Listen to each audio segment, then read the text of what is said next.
Get it right this Christmas and save 25% by giving our gardening, money, tech support or travel annual subscriptions as gifts. Buy before the 8th of January 2025 and you'll get a whole year of our expert guidance for just £36.75, down from £49, which works out at just over 10 pence a day. To buy a gift subscription for yourself or anyone else who'd find our guidance helpful, go to which.co.uk/gifts. That's which.co.uk/gifts to get 25% off one of our annual subscriptions. Storing your data in the cloud has become part and parcel of our everyday lives. Instead of our photos and other important data being held just on our phone or laptop or even backed up in a hard drive in our house, they are stored digitally. But what if I was to tell you that you might have been overpaying for Apple's iCloud service when you could have got it cheaper or had other alternative options presented to you other than iCloud? That is what we're going to be looking at today. I'm Harry Kind. Welcome to Get Answers. When life gives you questions, which get answers. Thanks again for joining us. If you've been enjoying the new weekly episodes of the pod, then do let us know by leaving us a rating and a review wherever you're listening. So if you quickly hit pause, do it right now. It will take you all of 20 seconds. Often there's a little thumbs up symbol. Just click that. And then you can be back with me and our guest this week, who is one of Which's lawyers. Hello, Lisa. Hello, Harry. It's weird being on this side of the desk. It really is. And again, it's like instead of talking about your experiences with toasty makers and complaining about broadband speeds in Wales, this is actually like you talking about your job. Yeah, I'm talking about what I actually do for a living now. Well, that brings us on to what is a really fantastic use of the power of the law. It's quite a confusing thing. I think it's something that people might ask, is this something that Which does, is get involved in court cases and stuff like this? And so let's start off by saying, what do we think has been happening at Apple that has been ripping people off? Okay, so we have launched a legal claim. What that means is we have issued a claim in the Competition Appeals Tribunal against Apple. And what we're claiming is that Apple has breached UK competition law by steering its customers towards its own iCloud service and effectively locking millions of customers, really. We're talking about over 40 million people. We think they're being locked into its iCloud service at rip-off prices. And we think that the competition around the market has been negatively impacted by Apple's actions here. So had Apple not been behaving in this way, what we're arguing is that the market would have just been more open, there would have been more choice, prices would have been driven down, and as a result, consumers would have benefited. So we actually think that there's a few quid in it for Apple customers if we win. That's quite exciting. By a few quid, what are we talking about here? Well, the whole claim is actually worth billions. We're talking around £3 billion here. It's going to depend on a consumer by consumer basis, depending on lots of different factors. But if we're just talking averages, if we win, we think each individual could be owed around £70 each. Right. And so it's quite a challenge to kind of get your head around that. If you might have a dodgy product that's made by, I don't know, someone who makes electric heaters, and it turns out the electric heaters have been burning holes in people's furniture, and you can say, oh, these number of people have had £200 worth of damage caused by a dodgy product. That's quite an easy thing to go, this is the cost, and this is how we're trying to get that benefit back. That £70 per person here, where has that kind of come from? How have consumers really been harmed here? So it is complicated, you're right. This is a really tricky area of law. So if I take it back to the real basics of competition law, there's this sort of rule really that says that if you've got a dominant position in a market, which Apple does, let's be honest, and in this case, when we're talking about the market, we're talking about iCloud storage services, so storage services for Apple products. And if you've got a dominant position, you're not allowed to use that dominant position to impact competition within the market. So you have to really allow competition. Now, that's a really good thing. Competition is a really good thing because it impacts everyone. It's good for consumers. It's good for manufacturers. It encourages price wars. It encourages investment. So it's not a bad thing. This isn't just about us saying, oh, Apple, you shouldn't be encouraging people to use your own products. Of course, a manufacturer is going to encourage consumers to use their products. What we're saying is you shouldn't be using a dominant position to actually impact the market and the competition within that market. Now, what we think the figures are based on, the typical types of losses that people would have experienced over a longish period. We're talking about from the 1st of October 2015 is when this date starts running from, up until now and until the case ends. And in that time, people will have paid, and we're saying overpaid for this product, on a monthly basis sometimes, and that number kept going up. So we know, for example, last year, Apple increased its prices between 20 and 30% for its iCloud services because it could. So people have been paying, and it's a cumulative effect. But also, there is this argument of, well, had they not been doing this, there would have been other choices available, much more choice, and therefore those choices would have been cheaper. So what would people have been paying in what is often referred to as the counterfactual scenario?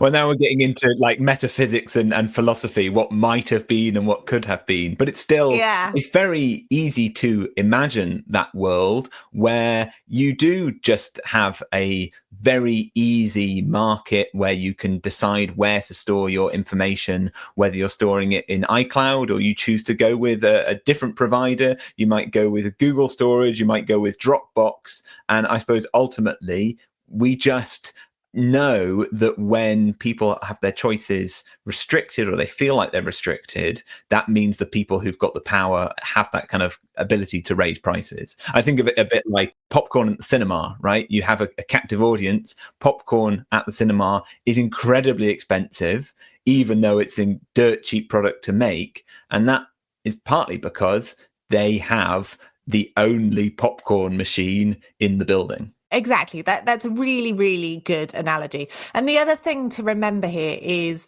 with Apple storage, yes, we know there are other storage providers that people can choose to use. This is more about the fact that it's not really made obvious to them that there are others that you can use. And let's bear in mind, not everyone with an Apple iPad or iPhone is super tech savvy, so doesn't necessarily know that they can go and do these things. But it's also the fact that Apple doesn't actually allow you to store everything on those other products platforms. So there are certain elements of data that can only be stored on iCloud. Now, they do offer you free storage up to a point. As with lots of other storage services, cloud storage services, they offer you, I think it's 5 gig, which is free. And then after that, you start paying. Lots of people won't use more than that. But it's not just people who paid for the product who are included in this claim. We're talking about everyone here who might have been impacted, including those who might not have paid. Because what we do know is that if you do run out of storage or get very close to running out of storage, you get an email from Apple saying, oi, it's time. You're getting close to the end here. You've got 2 options, either delete everything or pay us some money. They don't give you really any other options at all in that email. So unless you know you can go looking for something else, you're faced with a choice of delete my pictures of my babies or my dogs or my wedding photos, or pay Apple some money. And that's not really a choice, is it? It's not. And, you know, I'm guilty of this myself. And I consider myself a tech savvy person, is that my phone with different providers has filled up. And there is that path of least resistance of chucking a few quid in one direction to make that problem go away, because I'm busy right now and I don't want to delete something if I want to also be able to take a photo of, you know, something new that's just come along.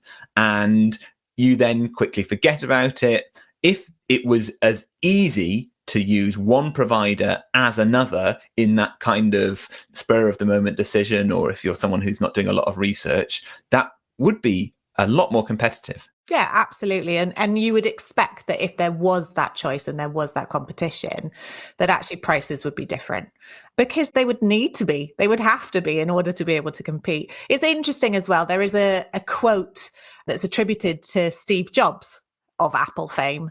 years and years ago, he wrote an email to his employees. It was back in 2010. And in that email, he specifically said to his staff that his aim was to tie all Apple products together. And he used the phrase, so we further lock customers into our ecosystem. I mean, he said it in black and white. That was the plan. They wanted to lock people in so that they couldn't go elsewhere. Well, we'll discuss a little bit more about this case and why it's Which that's doing this just after the break.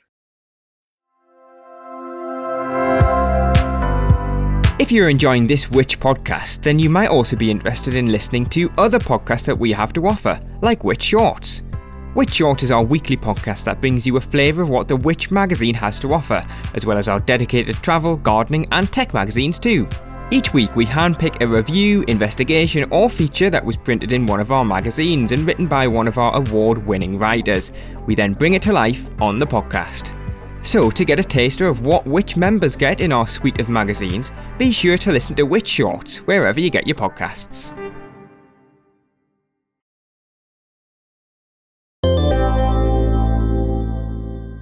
Welcome back to Get Answers. Before we get back to Lisa, here's your regular reminder about the very special offer that's available exclusively for you, our podcast listeners. You can save 50% off a Which membership right now, giving you access to all sorts of amazing products, including our monthly magazine, all of our reviews on the website, and one-to-one personalized buying advice. Really worth checking out if you're a member and you've not used that already. It's going to be great for your Christmas shopping.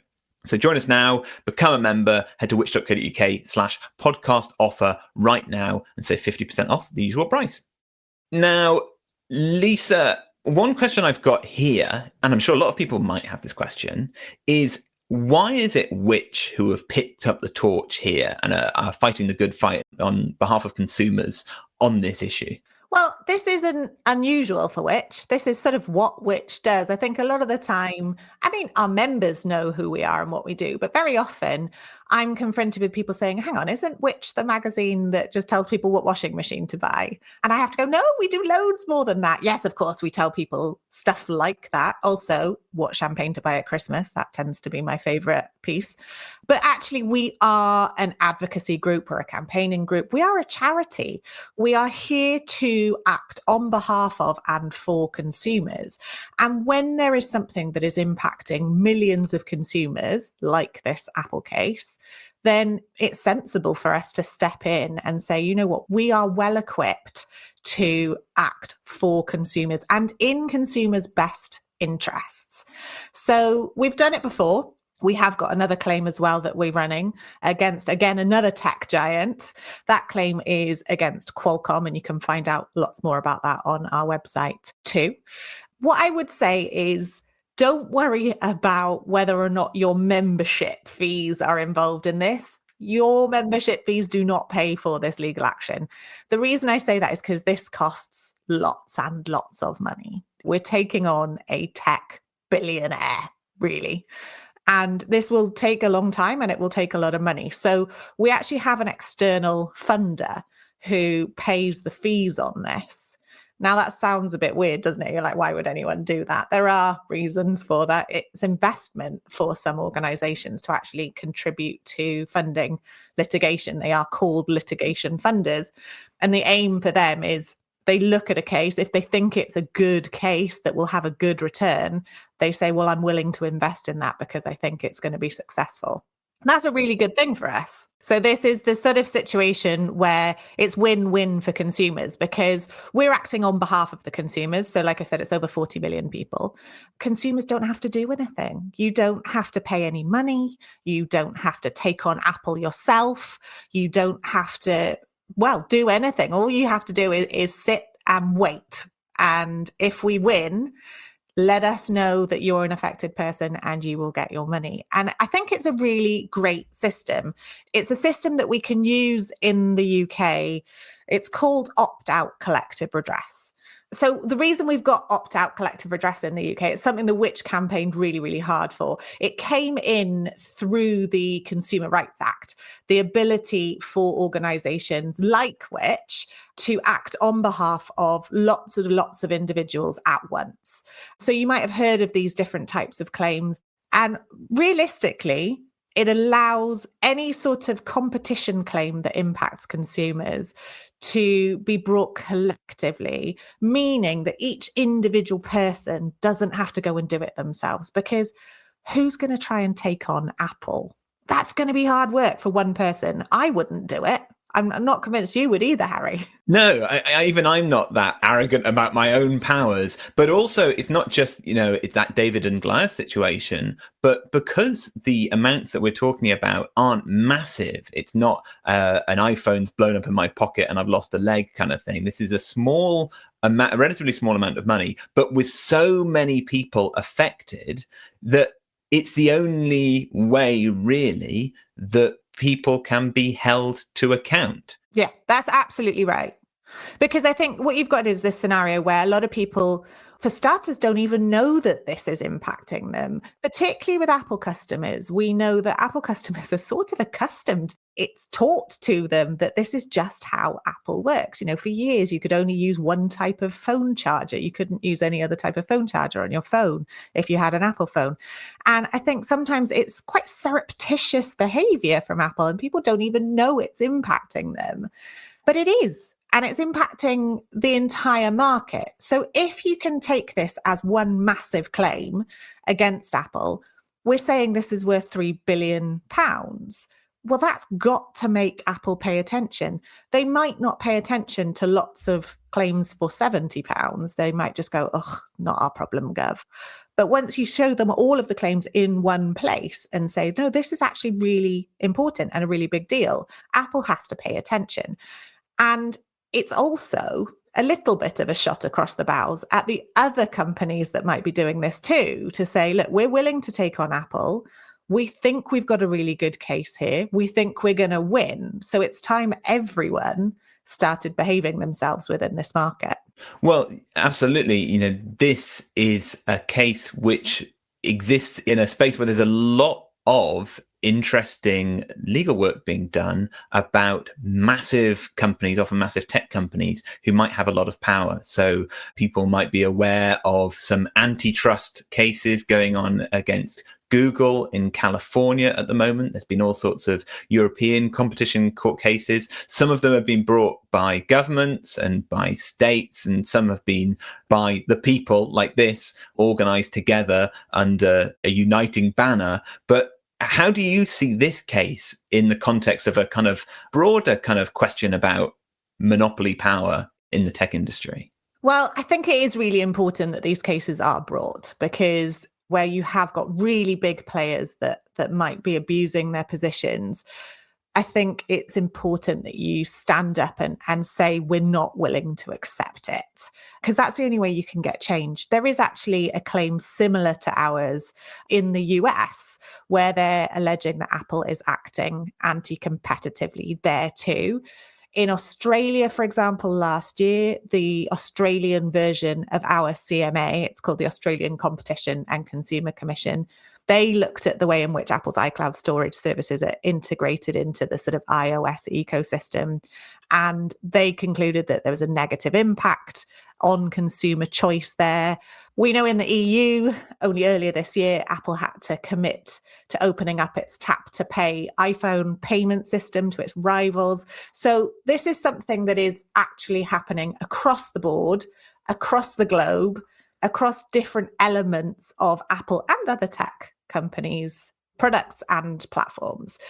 And I think without this, you're just going to have massive tech companies becoming even more dominant, even more powerful, and shafting consumers even more. And I think there might be some people who would like to frame this as, a load of woke nonsense. You just want to let these big companies do what they want, and we can decide as consumers for ourselves. And I think if you put this in the historical context, this fight has been happening for decades. Hundreds of years ago, you would have had government responding to the rise of big oil companies and making sure that they didn't have a monopoly power. It's the reason that you can plug your plug into any plug in the UK, or you can use a screw in one country and buy one in another, and you'll know exactly what kind of screw it is. It's the way that we make things work a lot smoother and give consumers that power, because when you have a few companies controlling things, sadly, that doesn't work out in our best interests. And that's something that people have known for 200 years. Oh, absolutely. And there's a reason that we have competition law. And that is because you don't want one or two, perhaps, companies taking control over a market. When that happens, nobody wins, because consumers don't get what they need at the prices they need it for. They also don't get any choice. And I think, like you said, a lot of people might argue that this is a bit of a woke vanity project, like a chicken sandwich is woke these days, I think. But the point is that there are other providers who could be entering this space. There are other providers in this space who could actually be, if allowed, offering much more competitive prices. But it's so difficult and inconvenient for consumers to switch, or they don't even know that they can because they aren't presented with those options, that realistically, it feels like there is no choice for you as a consumer. But I would say that some of the criticisms this regime gets is, particularly in the UK, people don't like the idea of that kind of American legal system. People feel like it's a bit of an ambulance chasing scenario whereby, the only people that profit from this are the lawyers. Well, I can assure you now, I'm a lawyer and I'm definitely not profiting from this. I'm getting nothing for this. But honestly, consumers have to come first in this scenario. That's why we use this regime. So the way that this claim works is that only consumers can take the money from this to start with. So if any damages are awarded by the court, consumers get 100% of what they're owed right at the outset. If there's anything left over once consumers have had their share, then at that point, that's when the lawyers and the experts and the funders get paid. But it's not until consumers have had what they're owed. Well, it's very exciting that Which is at the forefront of this new area for the UK. But because it's new, I suppose people wouldn't necessarily know how they can be involved and what they should be doing. If you're, someone who has had one of these Apple products, what do you actually need to do as a consumer to be a part of this? Well, the brilliant thing about this is that actually very little. You don't have to do a lot at this stage, but there is information available for anyone who wants it. So we've set up something that we've referred to as a claim website, where you can go to this website and you can have a look at whether or not you might be impacted. So you can put a few details in and you can see if you're one of the people that might be able to get some money if we win. It's got a bit more information on there. I think there's a video of my face telling people why I think Apple's ripping you off. But I'd recommend everyone go and have a look at that website, and it's cloudclaim.co.uk. So I think that'll be probably in the notes for this podcast, won't it? Yeah, so people can go, and it's worth it just to see Lisa's lovely face. That is just enough of a draw. Come for that and then stay for the updates on a very complicated legal procedure. Yeah, I mean, I will warn anyone who does go to watch that video. I watched it back and I realised I had forgotten to put mascara on that day. So every time I see that video, all I can think is, I haven't got any mascara on. Well, if people did sign up for these updates, how long do we think this is going to be ongoing for? This isn't something that's going to be resolved by Christmas, is it? Oh, Harry, how long is a piece of string? No, you're not going to have 70 quid in your pocket by Christmas. I'm sorry to say. What I would say, as a sort of benchmark, we launched a claim against Qualcomm in 2021. We are now nearly at the end of 2024. That one is still going. So I would say give it a few years and we'll get you some money. That's what I'm aiming for here. I feel really confident about this one. We're going to win this one.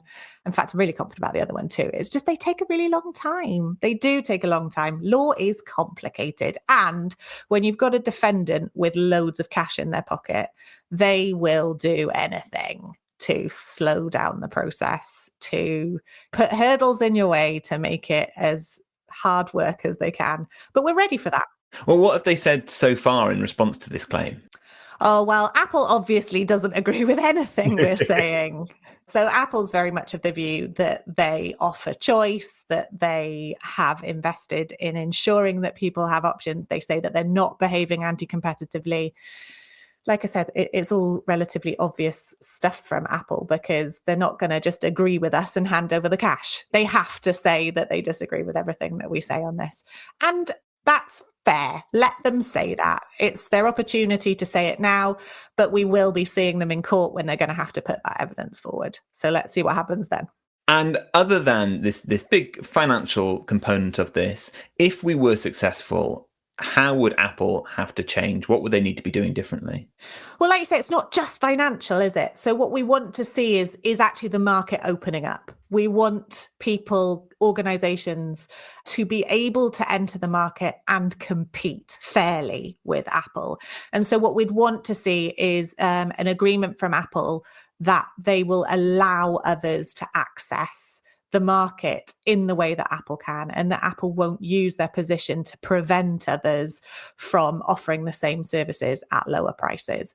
Because I think that then enables the choice that consumers need to be able to actually just choose what's best for them. Fantastic. It's all about freedom. Freedom of choice, exactly. And you know what? If you do end up wanting to pay more, that's fine, but at least be given the choice. Well, that is a lovely note to end on. Lisa, thank you for sharing your optimism. And again, what was that website that people can head to find out more about this claim? It's cloudclaim.co.uk. Wonderful. Well, we'll hopefully have you on in the next decade at least to give us an update on the case. Thanks for joining us. Thanks for having me. We hope you enjoyed today's episode of Get Answers. Make sure you've got your Christmas jumper ready, because next week is our Christmas special.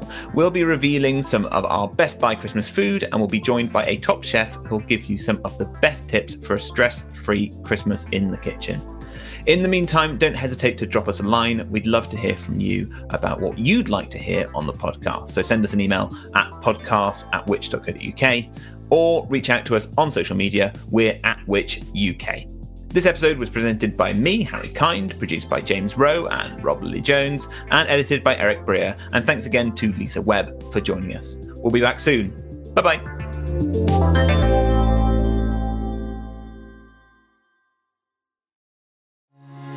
With so many sales on these days, how do you know when you've seen a good deal? We make it easier by trawling through the deals for you to find genuinely good prices on genuinely good products, all packaged up into a free monthly newsletter. Using internal pricing data and our own market knowledge, we keep an eye on price changes and let you know whether a product is at its cheapest point. From bargains on TVs to discounts on laptops, the products we share have all been put under the Which microscope, meaning we only recommend deals on items we know work well. Our expert advice cuts through the noise to share reductions and reviews which we think will interest you. So make sure you sign up for our brand new Deals newsletter to help you grab the genuine bargains. Just head to which.co.uk/WP_deals. That's which.co.uk/WP_deals.